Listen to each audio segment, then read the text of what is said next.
Welcome, everybody. We're going to talk a little bit about hardware, a little bit about firmware, a lot of bit about software, and how all three of those things can really come together and combine to enable what we think is going to be the future of storage. And so my name is Rick Vasquez. I work at a company called Western Digital. Does anybody know what Western Digital does? From the audience? All the storage. Okay, so that's close. For the people listening to this later on that may not actually know what Western Digital does outside of like flash drives and hard drives and things like that, we actually provide the most drives, period, from a storage perspective out of any manufacturer in the world. So we are the single largest provider of storage and bits to planet Earth. And we do that through a combination of hard disk drives, which we're probably not going to talk much about today, and solid state drives and other NAND flash enabled technologies. So I work for the flash business unit in a team called FlashX, where we focus on emerging technologies and incubating kind of some of that new technology and making sure that it finds a foothold in the market and becomes successful and adopted ubiquitously. And so one of those things is something called ZNS, which is zone namespaces. So today we're going to talk all about zone namespaces. So the four things that we'll really get into today are what the hell is ZNS, right? Sounds cool. Looks cool whenever you're reading about it, but we'll get into kind of the actual internals of what ZNS is and how that affects data placement on SSDs. Then we'll go into kind of two different scenarios where one, we look at ZNS and how it enables really, really large capacity flash deployments, and then how it could possibly do that integrating with software. And then second, we look at a more performance-oriented scenario where we say, well, how can SSDs perform better, and what do those gains in efficiency actually get me in the real world, potentially. And then after that, because we're at an open source conference, I am a proud Percona alumni, and I think open source is kind of a really big deal. It's near and dear to my heart. I'm pushing a lot of that ideology at Western Digital, and the open standards are also important. And so we'll talk about some of the work that we're doing, not only in the community, but building out the ecosystem for advanced storage devices. So let's get the skinny on ZNS. Why do we even need ZNS? Like, what was the problem that existed that predicated the need for us to think about storage in a fundamentally different way? So in today's world, people use what I call conventional drives. So those conventional drives have something called flash translation layer on them, and that FTL basically, whenever you say, hey, I want to store this on these LBAs or whatever, however you decide to sync the disk, the drive intelligently decides where to put the data on the physical media and then how to retrieve that off of that physical media. Now, for databases in particular, something that we've been working around for a long time, especially on SSDs, is this challenge of entering into garbage collection whenever you fill an SSD up too much. So if you get to 85% full on an SSD and you all of a sudden have wild tail latencies and your performance just tanks and it's like inexplicable, well, it's not really inexplicable. It's actually just because the drive is doing its best to perform. And to do that, it needs to do something called active garbage collection. And so that latency becomes unpredictable. Lots of bad things happen, and guess what? You've only used 70% of the drive that you bought that you thought you were going to get 100% of, and you didn't even actually get 100% of it, right? You only got 93 or sometimes, 72% of the drive. And so now you're only using 70% of your 72% drive, and that's just like not cool at all, right? It's not cool for you, it's not cool for us, it's not cool for anybody. And so what some really large companies, and there's another talk that's going on right now in a room adjacent where somebody at Meta is talking about solving some of this issue that they were having with solid-state drives. And so because InnoDB didn't really work all that great on solid-state drives, they said, hey, let's come up with a new storage engine that we can use and integrate it and make our main data store like faster and more flash-friendly and all the good things. And so that's really great. Now we're starting to see the host care more about how it treats the underlying media or the underlying block storage device. And the block storage device is completely ignoring all the nice things that the host is doing and still plays Tetris whenever it gets full. So we have this problem. And the solution that we think is using data placement, specifically what we call zone namespaces. And we get higher sustained write throughput through the life of the device. We get lower and predictable read latencies. And we have higher device density. So this is just the pretty version of everything that I just said. So one thing that I kind of glanced over a little bit is whenever you start treating the underlying block device and media more friendly from the host layer, you theoretically get to use that device for longer, which is why Meta took that strategy, and so many other companies that are adopting LSM-based workloads are taking that strategy, especially with SSDs. SSDs are really expensive. You got to use them for as long as you can, and if you burn them out, you have to replace them with new SSDs. So with ZNS, we actually enable a pretty substantial increase in endurance that I'll get into. That improved quality of service is mainly reading while writing, not necessarily just reading by itself or writing by itself. I don't think it's useful to say that the benchmark is like, oh, this device just reads faster or this device just writes faster. It needs to read consistently while writing very heavily. And that is possible with data placement technologies. Obviously, we give back all of the over-provisioning. So every piece of NAND that actually ships on the device is actually usable and exposed to the host software stack.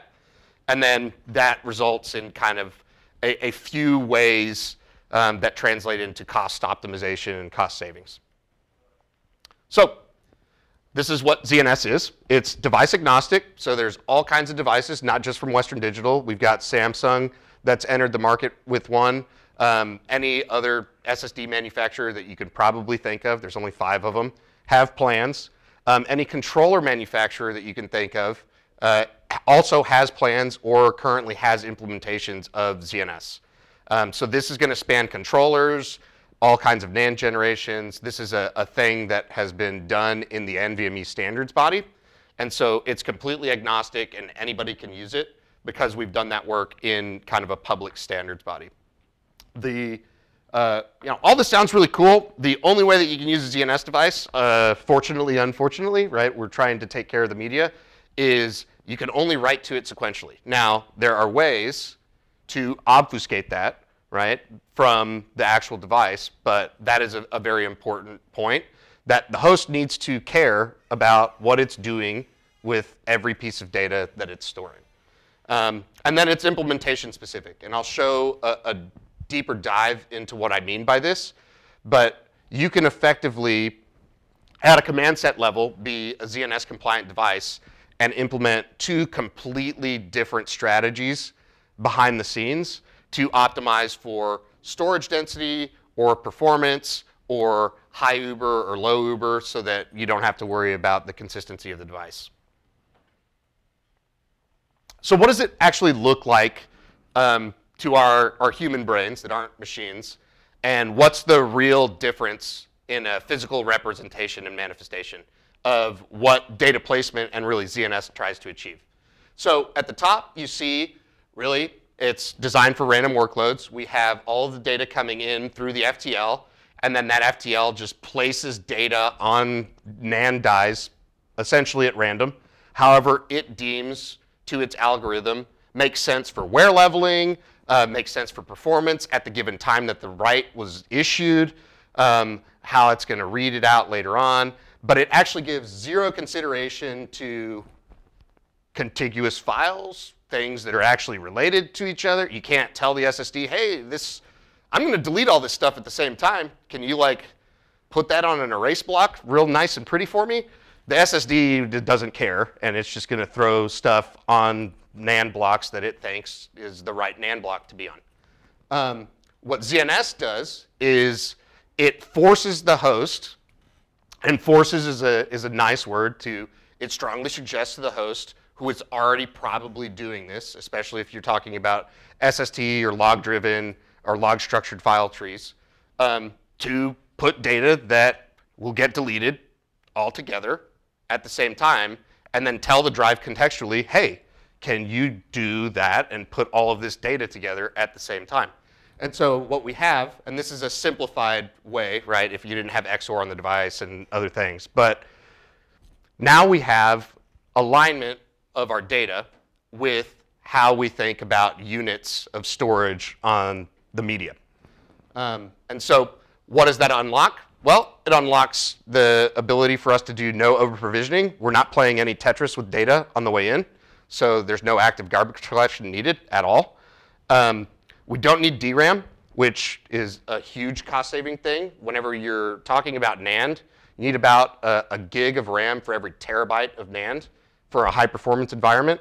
If you can just remove that requirement entirely and have 16, 32 terabyte drives that need less than a gig of DRAM, that's a pretty significant cost savings that gets passed on to the customer. And you know, positively reflects on our margins, but like that's neither here nor there. And I think that overall, what people expect from SSDs is really going to be as advertised whenever you use ZNS or some other type of data placement technology. There's others out there. None are as mature as ZNS, and we're going to focus on ZNS today. So what does this continue to look like whenever we say, okay, yeah, garbage collection, that's a really cute story, and like I hear you about like the Tetris and you know FTL and like whatever. But what happens if I actually take a 1 terabyte drive and I write 1 terabyte to it, and then I write another terabyte to it? Like what starts happening to that drive? Well, this is what happens to that drive. So in the blue at the top, this is all relative performance, right? And so with the blue line, right, we see just like a, you know, a little bit of jitter, you know, of throughput all the way through 2 terabytes written. And what we see on the 7% and 28% over-provisioned drives is this massive drop-off in performance as soon as they kind of more or less hit about a terabyte written. And so obviously with more over-provisioned, you have more space to play Tetris. And so you have less of a performance dip. But overall, you are going to be experiencing about 60% at best case with a 28% over-provisioned drive at full fill, or right around 35, 40% on what we call read-intensive drives, which is why you probably never want to fill a read-intensive drive all the way up because it just starts to be really bad on write performance. But this is a really good visualization of what happens to throughput whenever I'm trying to crush a device for an extended period of time and use every piece of media that I bought on that SSD. So obviously ZNS gets a huge win here. And this is just a, you know, a semi-random 64K queue depth of 1 on 8 threads. So what does this look like on latency? Because I don't think throughput really tells the whole story, right? So it's really great that we get to expect the same throughput the entire life of the device, and that's really awesome, and that's cool, but like at what cost? Well, what we get and what we know is the harder you write to the device, the busier it's going to be, the longer things take. That's natural. But what happens on a conventional device is those latencies get kind of unpredictable the harder you start writing to the device, and then those average latencies obviously go up. What we see with ZNS is the harder you write to a device, it is a very predictable linear scaling latency that you get. And those P99 latencies, because there's a much simplified write path from the host all the way through the device, it becomes very, very predictable and consistent. And this is reading while writing, right? So this is great. On the right side, you can see what a TLC-based ZNS SSD in various capacity points comes in at. So, it could be 25% more depending on, whether you have a 2 drive write per day, write-intensive SSD on the market. So if you have an 8 terabyte 2 drive write per day SSD, you're actually only going to get 6.4 terabytes usable on that drive. And then if you use 90% of that, you're going to get into that garbage collection mode. With ZNS, obviously, that's not going to happen. And you get the full 8192, right? And so on and so forth, down to the 1 terabyte range. We're not going to make drives smaller than that for this use case. But I think this is a really good example of just the pure gain, if everything else was equal, is still substantial, right? The highest cost component inside of an SSD isn't just the DRAM or the capacitors or the board, it's the NAND itself, right? And so being able to use everything that you pay for, and on top of that have 3.5x endurance on a read intensive, or really a 1.5x endurance boost on the write intensive is pretty substantial. And so I talked a little bit about there's different ways to implement ZNS. And the 2 main ways that Western Digital is kind of leading and putting out there into the community are the general purpose use case and the really high capacity use case. And so from a general purpose use case, we really see this as fewer, larger zones. Think of this as something that, SSTs are typically tunable to whatever size, and you can make them a gig or 2 gigs or whatever they are. And we can tune it to be much larger in size and say, oh, when compaction happens, just erase that entire zone. That's really awesome. And so what we know about those workloads is they're typically really, really high data integrity workloads, databases, things that can't be corrupted. When the drive fails, it needs to fail over to something else. It's very important and mission critical, deployed on a single server.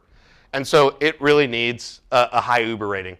It's going to be TLC based because of performance, and it's going to be optimized for cost, and cost a little bit more than what a conventional drive cost is, but you get more capacity, more performance, all the great things.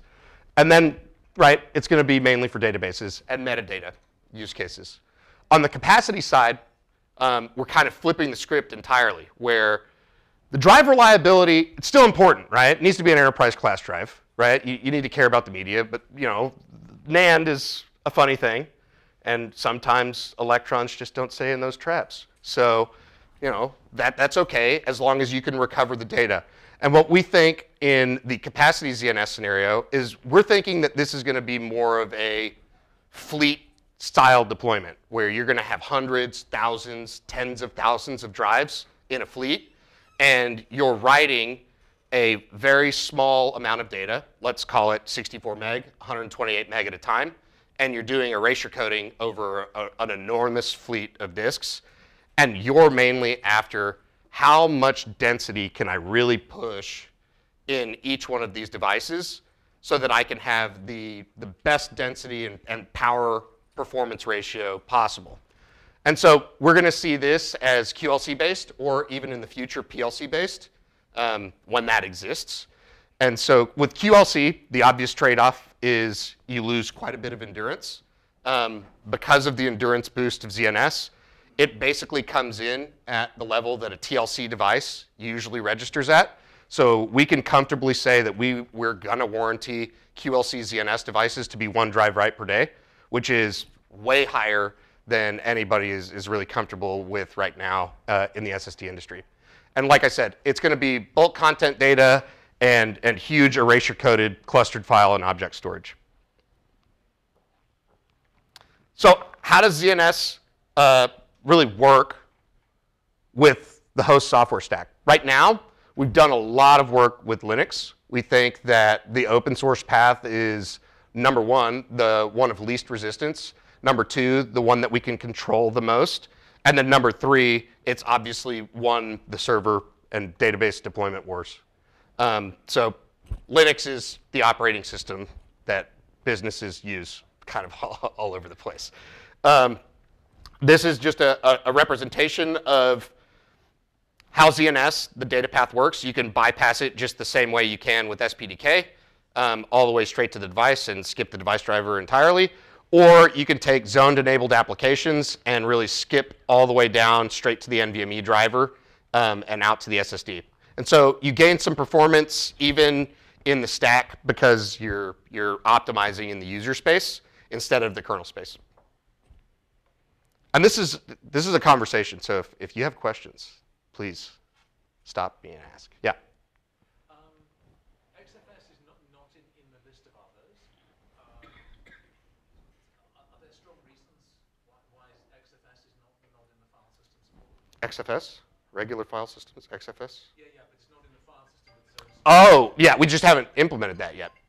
Yeah.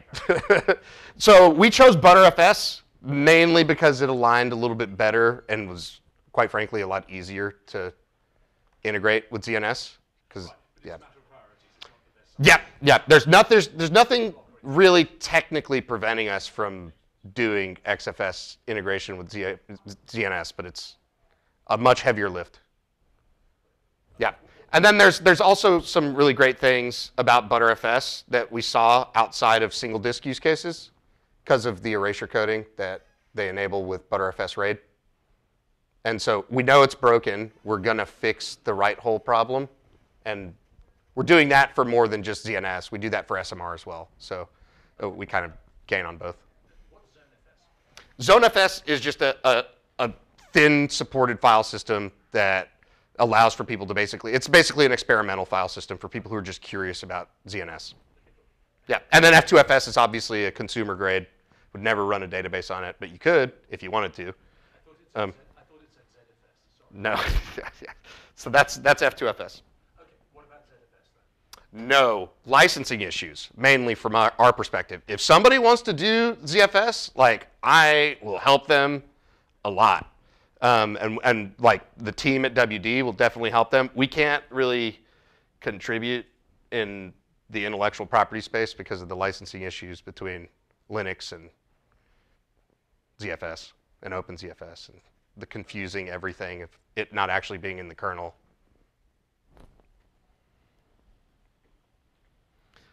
So let's get into kind of real world use cases and how we kind of see the world. We're going to start with QLC and really high capacity deployments.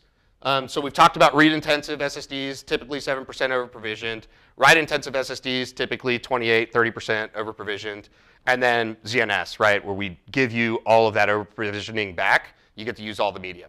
So what does that actually look like for the lifetime of a drive if you're writing heavily? And for this use case, because we live in the Gen 4, Gen 5 world where SSDs, even QLC ones, can write 5 gig a second. We're assuming that this drive can write 5 gig a second. And we're basically saying at 7.5% utilization of my full write capacity, how long until I exhaust all the endurance rating on that drive? And so obviously on the ZNS SSD, we go pretty much the full 5-year warranty period. Well, 1,800 and something days is 5-ish years.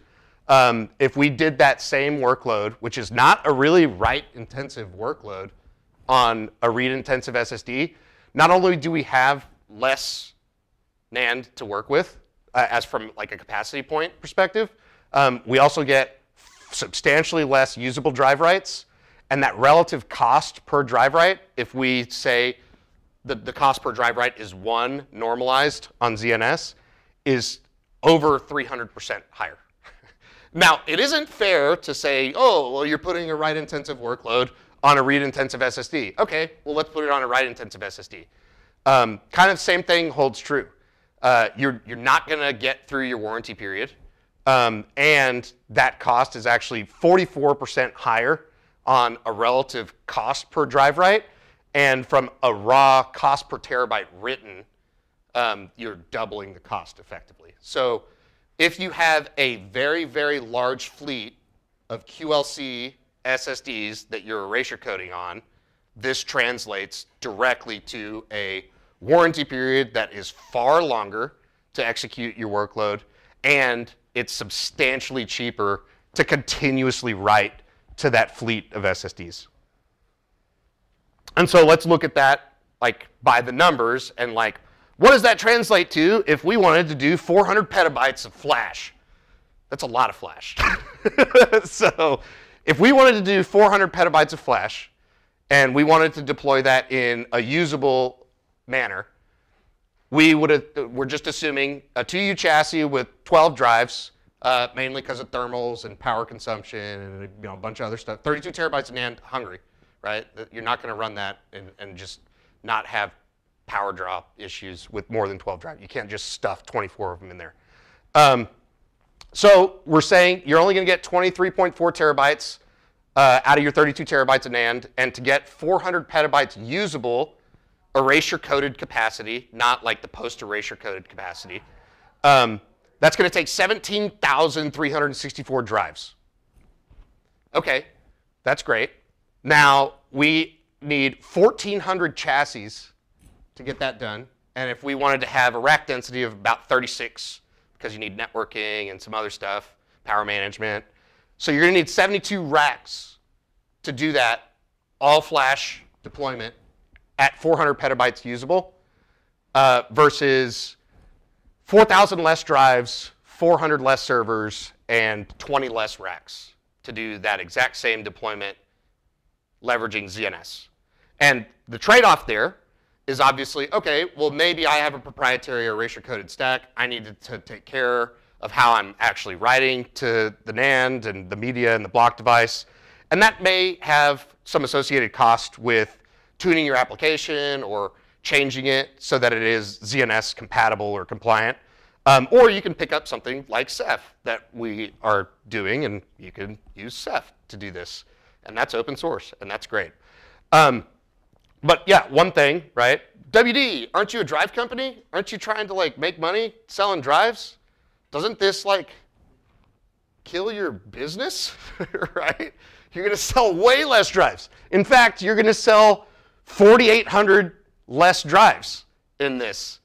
And your customer, right, if we have 20,000 a chassis and 5,000 a drive, which would be a pretty good deal for a 32 terabyte SSD, by the way. But that turns into $32 million in savings on that 400 petabyte deployment alone. And most of that money would have come to us otherwise. So like, what are we doing? Well, what we think at Western Digital is that without doing this, that we're going to run out of electricity to run drives. We're going to run out of NAND before people can use it.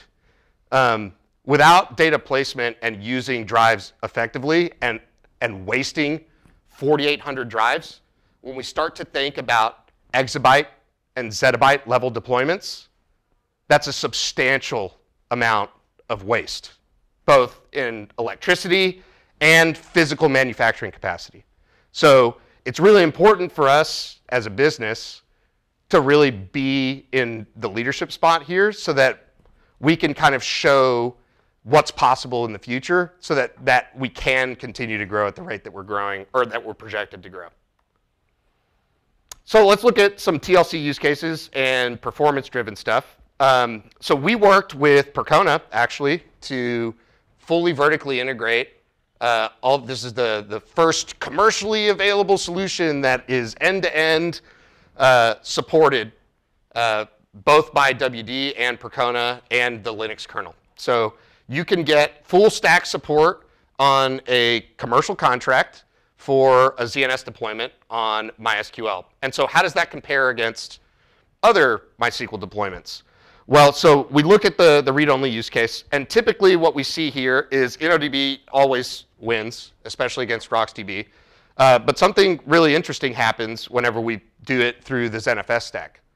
The read-only stack is not really losing that bad to InnoDB. So that's interesting, right? And then when we look at the write-only, of course, MyRocks is going to just smash InnoDB, and that's kind of unfair. But then ZNFS and ZNS also smash MyRocks on XFS, right? And both of these are tuned.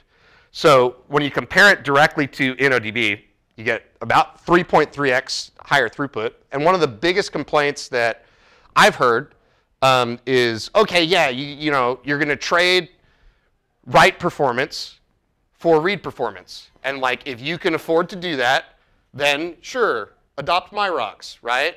You're still going to have read replicas that are InnoDB, blah, blah, blah, blah, right?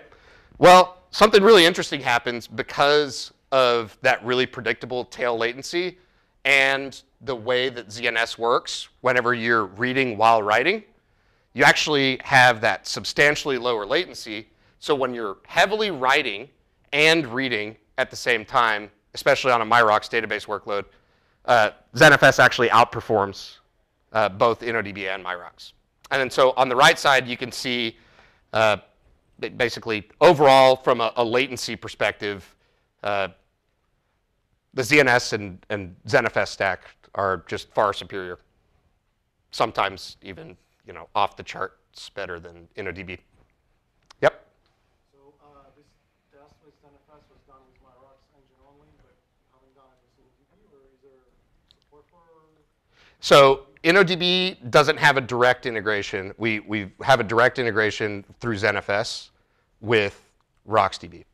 So for InnoDB, for us to do these benchmarks, we need to finish up the ButterFS work, and then we'll be able to do that. Now, with ButterFS, like the kind of the caveat there is ButterFS is going to be nowhere near as efficient as a direct integration like what we did with MyRocks, but there's still going to be a pretty massive difference in just a conventional device. And no plans to do it at InnoDB level? We'd love to, yeah. That's more, yeah. Yeah, Oracle, Percona, everybody, anybody who wants to do it, Postgres people, yeah, let's, yeah, but that gets to be pretty tough. So kind of same example, same concept that we used before, but this time we want to get a certain throughput target at a certain capacity point, right? We want to deploy a petabyte of flash, and we want to make sure we can hit at least 1 million transactions per second on that petabyte of flash. So how would we do that? Well, using kind of the information that we had from the slide before, we know that no matter how big the SSD is, we're not going to get any more performance. So you may as well take a 4 terabyte SSD because, like, whatever. You can't squeeze out more performance. You can squeeze out more performance out of an 8 terabyte versus a 4 terabyte on a sequential only workload.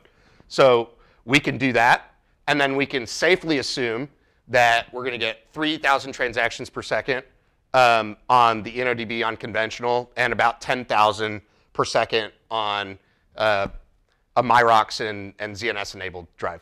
And so what does that translate to? Well, it translates to quite a few less drives. More capacity per drive, but less drives overall, which means less chassis, which means higher efficiency of CPU usage, and more density in your racks that they actually get to use what that database server was trying to do. So typically, your database servers aren't really CPU bottlenecked at this point. They're usually I/O bound or network bound. And then this is a relative to, again, like what we did before where we said we're going to normalize cost. So whenever we normalize cost and say, okay, well, how much are we going to pay per unit? So each server's $15,000 in this use case. And we're going to say that a conventional SSD is $838. So cheaper, by 20-ish% than the 8 terabyte drive equivalent. And this is just drive for drive, right? So we're doing 8 terabyte uniform versus 8 terabyte ZNS. And so we get 8192 on the right, and then we get 768 on the left. And so what does that translate to on, in the same rack footprint, what can I do with these drives? Well, you get about 46 terabytes more storage. So you get that 8% over provisioning back. And you get about 300% more performance. And so if you include the support cost for Percona, you will get to the same rack cost within about $20,000, and your effective cost per 1,000 queries is reduced by nearly 70% in the same rack footprint. Yeah? Just besides the CapEx obvious reduction, is there any study on cooling, heating, all of those operational costs? It's the same physical device as the conventional. The only difference is firmware. So the thermals on a ZNS device and a conventional device are going to be nearly identical. And the power draw is nearly identical. But the sheer number reduction. It's hard because those costs are really highly dependent on how much does electricity cost? How much does your racks? Did you build your own data center? Do you rent colo space? Do you have a cage, right? Like, how does it all set up? Are you like Google where you just put PCBs out there? Like, you know, there's so it gets really hard to calculate beyond some of these things. We have had customers that are using this and deploying this, run the numbers, and it's quite significant. And part of this is less of the how much can I do with less problem, and I know I'm going to fill up my data center because I already built it, damn it, right? And I want to use it to maximum effectiveness and efficiency. And that's really what we're saying needed to change and transition from conventional FTL into data-placed drives. Because if we don't make that transition, whenever we deprecate our current infrastructure and replace it with, you know, the new boss is the same as the old boss, then we're just going to lose that efficiency, right? But if we can, in that same data center footprint, achieve 30, 40, 60% more performance for the same cost point, if I know I'm going to deploy a fleet of 20,000 SSDs, how much better can the next 20,000 SSDs that I buy be? That's the question that we're trying to answer. Because we don't think people are in fact going to buy less SSDs. They're going to buy the same amount and fill up the footprint that they had, and they're going to want more out of those SSDs. Does that answer your question? So what did we learn today, right? ZNS, especially this drive that actually exists and is not slideware and it's not a figment of our imaginations, right? I can ship anybody in this room a drive if they want it. I have 106 of them in a closet. So it improves performance and quality of service at the same time, not independently. Those aren't tunable knobs, right? You don't choose, oh, I want better latency now, and then I'll just sacrifice performance. Or I have to sacrifice performance, but like latency is going to be all over the place. You get both at the same time. It's going to maximize density and endurance. We kind of showed how that can really make it a slam dunk from an economics perspective. And right, I really want to stress that it's based on industry standards and it's open source. And we are offering full stack support, right, with Percona, Western Digital, and your favorite Linux partner of choice. So let's talk about community and ecosystem and why that is so important to making ZNS kind of take off and be an established technology, kind of like Kubernetes took off. So we really focused on open. Like a lot of people in this room know me. I'm a pretty big proponent of open source. And I thought it was really, really important that ZNS was adoptable to anybody that wanted to adopt it without any cost barriers. There may be some technical limitations. You may need to have some type of Linux kernel or certain distro. Those things over time will take care of themselves. But I didn't want people to have to pay for the privilege of having data placement on their drives. Now, if you want to do all kinds of special stuff, I'm not going to stop you from doing that, right? Use licensed software, do everything else. But we really wanted ubiquitous deployment to be open. And so now with Percona, you don't even need a custom build. Just like when you apt-get install Percona server, and then you ps-admin enable rocks, guess what? If you had a ZNS drive and you plugged it in, it would just work. So there's no plugins to install. You don't have to install any additional software. It's all baked into the Linux kernel as of, you know, Ubuntu 22.04, Debian 11, Red Hat 9, all ship with ZNS compatible kernels. And the Percona binary is out of the box compatible as of 8.0.26. So we tried to make complexity into simplicity. We have deployment scripts that help people migrate, do all kinds of things that are building robustness around the solution. And then we've contributed all of that back to the open source community. So we're not keeping any of that behind lock and key. True to Percona, and now true to Western Digital and what we're trying to do from an open source perspective. And it's Apache 2 license, so take it and sell it if you want. Do you have a question? So where can you go find out more about this? So zonestorage.io, going to be a really, really valuable and good resource for that. This is going to explain everything from Linux kernel feature development, compliance tests, which distros you can download. It's going to have applications that are already integrated with ZNS outside of just MyRocks and MySQL with Percona. We've done some other software integrations. And then it's going to have a repository of benchmarks that you can go and just kind of self-service look at. Zone storage isn't specifically focused on ZNS SSDs because of the unique position that Western Digital is in. We obviously are the largest manufacturer of SMR hard drives as well. And this all actually lives under the same ecosystem. So the same way that you can interact with a ZNS drive, you can actually interact with an SMR HDD. So the same right principles there. And then, you know, eventually one day when HDDs get NVMe, it will just be one stack. Clever.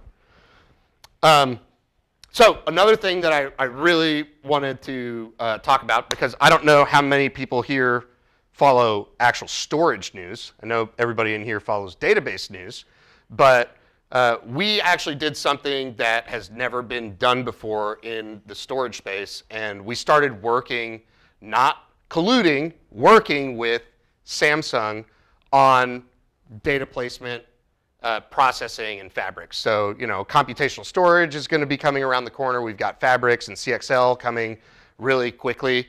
But the first thing that we wanted to focus on in our memorandum of understanding is specifically zone storage.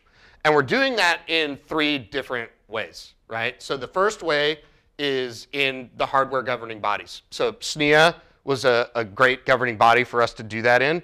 And that makes it a vendor-neutral space, similar to the Linux Foundation for Software, where we can go and duke it out, argue about all things ZNS, make sure that we have interoperable device models so that whenever you plug in a ZNS device from Samsung, a ZNS device from Western Digital, a ZNS device from Solidigm, or pick your favorite SSD manufacturer, you will have a general level of expectation of how that device is going to behave. Now, the performance may be different between those devices, just like they are with conventional devices today, but the command set, the implementation under the hood, you won't have to worry about plugging it in and getting a general purpose ZNS device on accident instead of the bulk storage ZNS device on purpose, right? So the second thing is we are forming an umbrella project similar to CNCF called D2PF in the Linux Foundation. And so this is going to house and be the one-stop shop for everything related to advanced data placement, eventually computational storage, and fabrics. So, yeah. Are they compliance levels, or is it just all or nothing? Are they compliance levels, or is this all or nothing? So in SNIA, it's all or nothing based on the model, right? If you don't make a model, you're going to get shamed and shunned, and bad things happen. The LF thing is more of just an open collaboration to make sure that people are actually building software that can integrate with zone namespaces. There are some other advanced data placement technologies that are being developed now and are in early stages of formation in NVMe. We want all of that to be housed in one place. That way people can choose what's best for them and their deployment. Really important, not related to ZNS, but once we start getting into hardware acceleration, IPUs, DPUs, FPGAs getting deployed everywhere and doing near data processing, all that kind of stuff, we think it's also extremely important that there's an open ecosystem for that, because how good is an FPGA that only one company can use because they wrote the software to optimize whatever their workload is? Not very useful, right? It's a lot more useful to have an FPGA that's available for anybody to buy based on open standards in a hardware governing body, combined with open source software that accelerates some open source database. And so that's our vision for what we really want to accomplish with D2PF.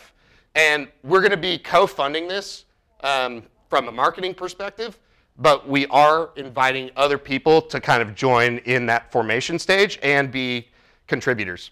And so what's our mission statement and objective for D2PF?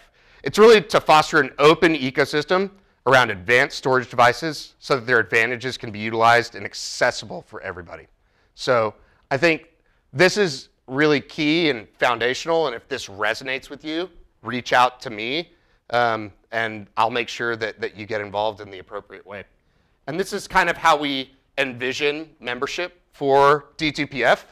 If any piece of this resonates with you on whether you want to be a foundational member, whether you want to be a builder, which is somebody who's taking ZNS and building on top of it like Percona did. If you want to be a tinkerer, right, a big end user that's going to be willing to do pull requests and find bugs, do those things, or just use it, right? Come to ZoneStorage.io, download Percona server, plug in ZNS devices. Those things all help the ecosystem develop, and every piece of those is as important as the other. And that's it for slides for me. We just did a whole rebranding exercise at Western Digital, and we've got some Create What's Next stickers. That's our official tagline, and I hope ZNS is going to help everybody in this room create what's next. Questions? Comments? Yep. There was some time ago a product called Fusion.io. Yes, we own that IP. No, SanDisk bought them, and But anyway, you own them, etc. Yeah. Fusion.io promised great things, but it had a couple of major disadvantages. One of which was that it really ate quite a lot of CPU and memory to do all its organization, and I honestly felt like the drive was externalizing a great deal of effort to my server. That wasn't always pleasing. The other one was that having a server with no non-stop ability, basically, organizing the data, meant that if your system crashed, your data on the SSD was most likely Gone, yeah. So how's this going to avoid the toast data on crash feature and the eat machine CPU organizing data feature? So I think what Fusion.io was trying to accomplish was, number one, extremely novel whenever they were trying to accomplish it. And because of that, they circumvented damn near every standards body and open source software. Yeah, so it was not part of NVMe. It was not a standardized piece of hardware. It just ran in a PCI Express slot. That actually worked really heavily against it because the hardware ecosystem did absolutely no optimization at all for Fusion.io. That's just completely untrue from the NVMe base spec, right? Intel is one of our biggest partners and was one of the biggest proponents of NVMe.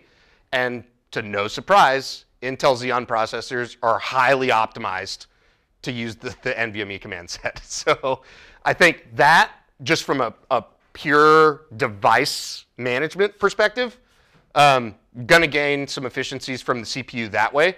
Also, what's different about ZNS is we're not actually looking, there's no FPGA, there's no computational storage. It's actually the exact same ASIC as the conventional device. The only changes are in firmware.